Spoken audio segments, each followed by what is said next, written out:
بسم اللہ الرحمن الرحیم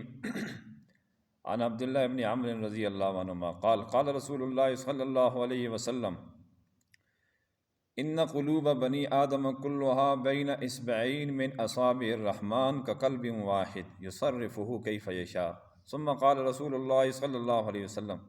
اللہم مصرف القلوب صرف قلوبنا على طاعتک رواہ مسلم۔ نبی کریم صلی اللہ علیہ وسلم کا ارشاد مبارک ہے کہ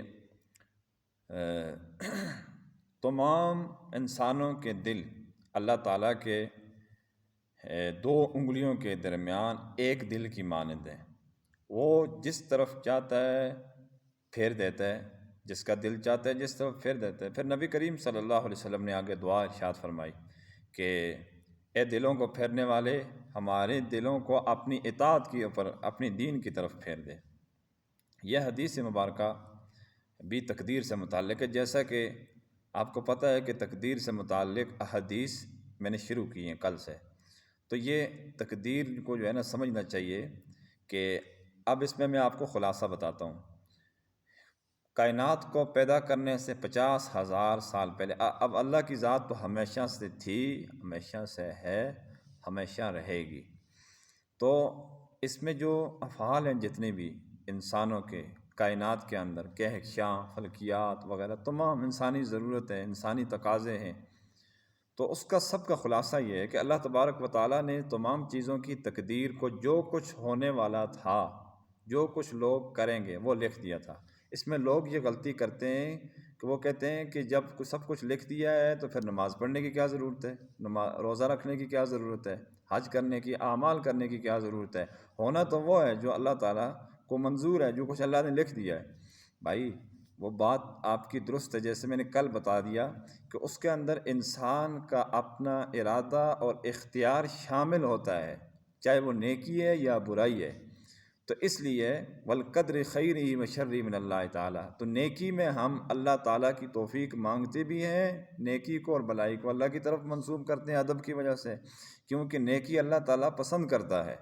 اور برائی اگرچہ پیدا اللہ تعالیٰ نے کی ہے، اللہ تعالیٰ اس پر راضی نہیں ہے، بتا دیا ہے، لیکن اس کے اندر اس کے ارتکاب اور اکتساب کے اندر انسان کا اپنا ذاتی طور پر ارادہ اور عمل دخل شامل ہے۔ جیسے ہم چاہتے تو کھانا نہیں کھاتے، ہم چاہتے ہیں بھوک لگتی ہے کھانا کھا لیتے ہیں، تو ہمارے اپنے اختیار کے اندر ایک فعل کھانا کھانا، کھانا نہ کھانا، روزہ رکھنا، روزہ چھوڑنا، اسی طرح نماز پڑھنا، نماز چھوڑنا، یہ ہمارے اپنے ارادے اور اختیار کے ماتحت یہ تقدیر چل رہی ہے۔ تو اللہ تبارک و تعالیٰ نے جو کچھ لکھ دیا ہے وہ اسی طرح ہونا ہے، یہ ہمارا ارادہ تقدیر کو اور زیادہ مضبوط کر دیتا ہے۔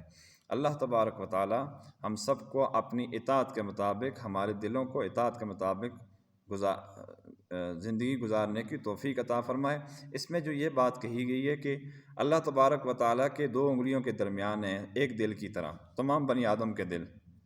اس بات کو سمجھنا چاہیے کہ مراد تو اس سے اللہ تعالیٰ کا تصرف، قدرت، اختیار ہے کہ سارے دل میرے قبضہ قدرت میں، یہ مراد ہے۔ باقی یہ اردو کے محاورے کے اعتبار سے لوگوں کو سمجھایا جا رہا ہے، جیسے ہم کہتے ہیں کسی آدمی کے بارے میں کہ وہ کلی طور پر میرے ماتحت ہے،